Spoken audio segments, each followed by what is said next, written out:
The city skyline gleamed under the morning sun, towering monuments of glass and steel stretching upward as if they could pierce the heavens themselves.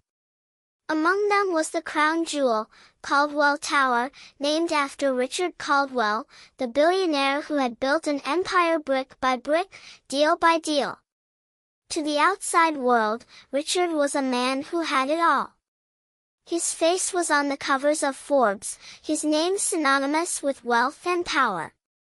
But there was one thing he did not have, one thing money, power, and influence could not buy back. His son. Years ago, Daniel Caldwell had vanished. 16 years old, bright, curious, with a rebellious streak that made his father both proud and anxious.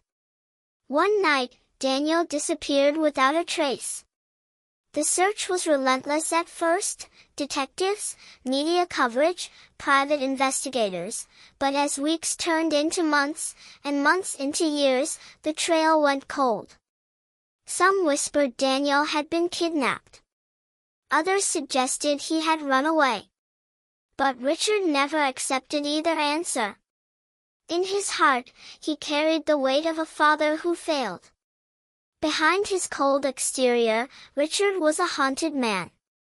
He sat in boardrooms making billion-dollar deals, but every night he returned to a home where Daniel's bedroom door remained shut, untouched since the day he vanished.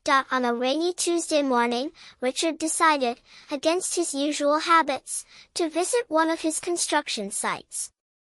It was a new skyscraper in the heart of the city, a testament to his legacy. Normally, he delegated such visits to executives. But something compelled him to go himself. His black limousine pulled up to the muddy lot, where dozens of workers labored under gray skies. Richard stepped out, his polished shoes sinking slightly into the dirt. He adjusted his tie, scanning the organized chaos. Then, his breath caught in his throat. Across the lot, carrying a heavy toolbox, was a young man in a hard hat. His skin glistened with sweat, his jawline sharp, his eyes piercing, and his walk, confident but humble. Richard's heart stopped. For a moment, the world seemed to blur. It was Daniel. At least, it looked like him.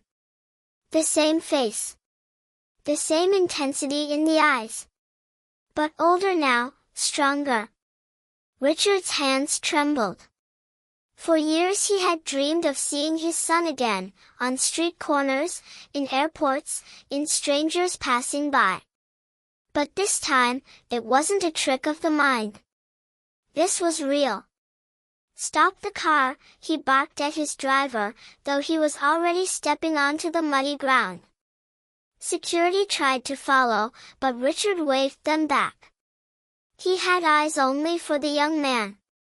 When the worker finally noticed the billionaire approaching, he paused, frowning with confusion. Can I help you?" the young man asked. Richard's lips trembled as he whispered, almost too softly. "What's your name, son?" The worker adjusted his gloves, standing tall. "Marcus. Marcus Hill." That night, Richard couldn't sleep. He tossed and turned in his vast, empty bedroom, Daniel's smiling face from old photographs flashing in his mind, overlapping with Marcus's features. Could it be possible? Could his son, missing for years, be alive, living under another name? The next morning, he summoned his private investigators. "Find everything you can about Marcus Hill. Where he came from. Who raised him.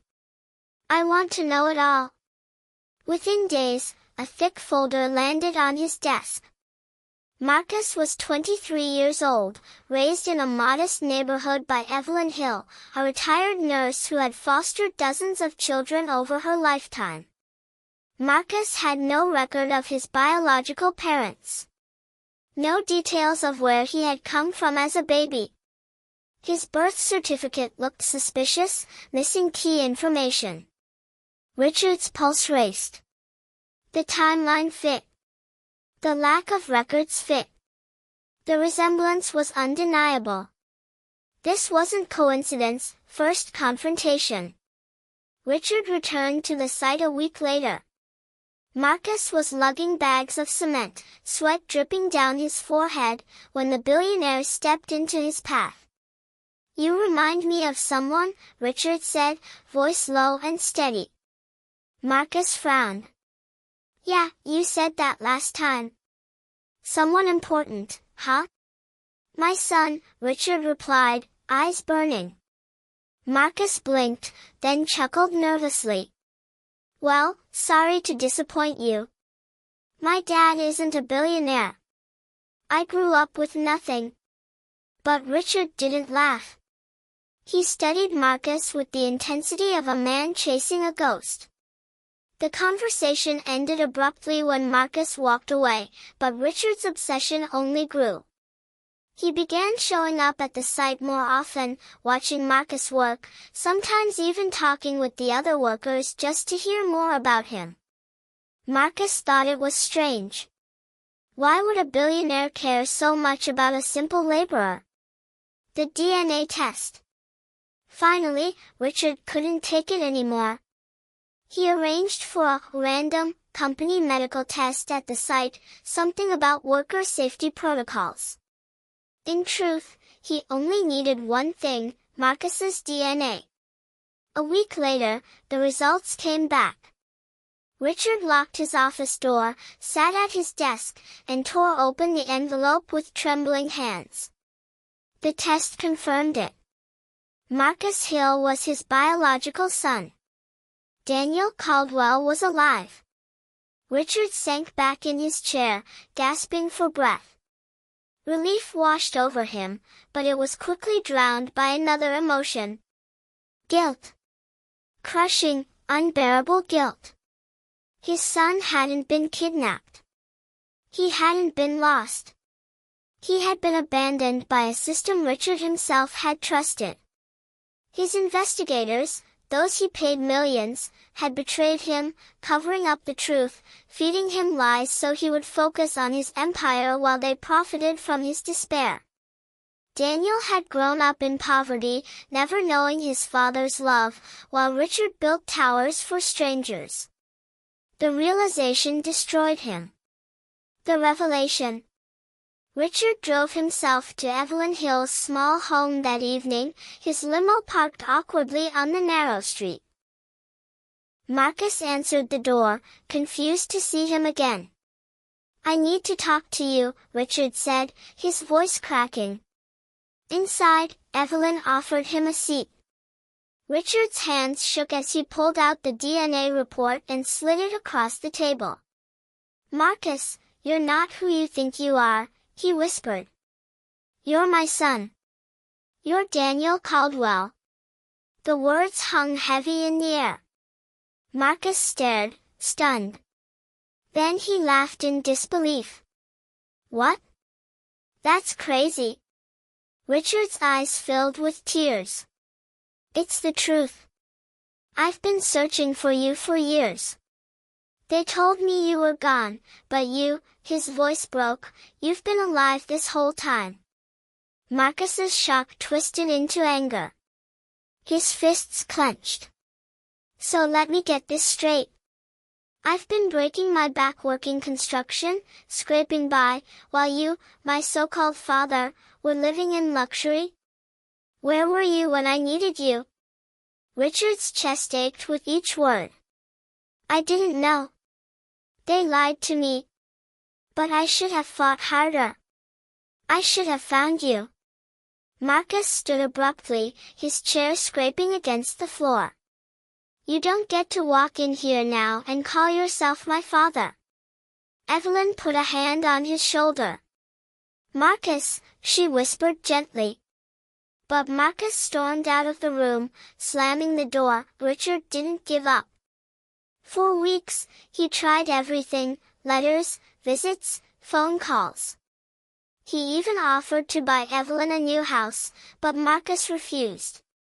"I don't want your money," he snapped one evening when Richard tried to hand him a check. I wanted a father. Richard broke down in front of him, tears streaming down his face. For the first time in decades, the billionaire who commanded nations felt utterly powerless. It wasn't money that began to change Marcus's heart, it was persistence. He saw Richard showing up at the construction site not as a boss, but as a man quietly waiting, sometimes standing in the rain just to catch a glimpse of him. He saw Richard helping Evelyn fix her leaking roof, carrying groceries for her, asking about her health. The final breakthrough came late one night. Marcus found Richard sitting alone outside Evelyn's house in the rain, staring at an old photo of Daniel at 16. "You never stopped looking for me, did you?" Marcus asked softly. Richard shook his head, voice breaking. "Never. Not for a single day." For the first time, Marcus saw not a billionaire, but a broken father who had been just as lost as him. Rebuilding. It took months of shouting matches, tearful conversations, and painful memories. But slowly, Marcus allowed Richard into his life. Not as a savior. Not as a billionaire. But as a father trying to make things right.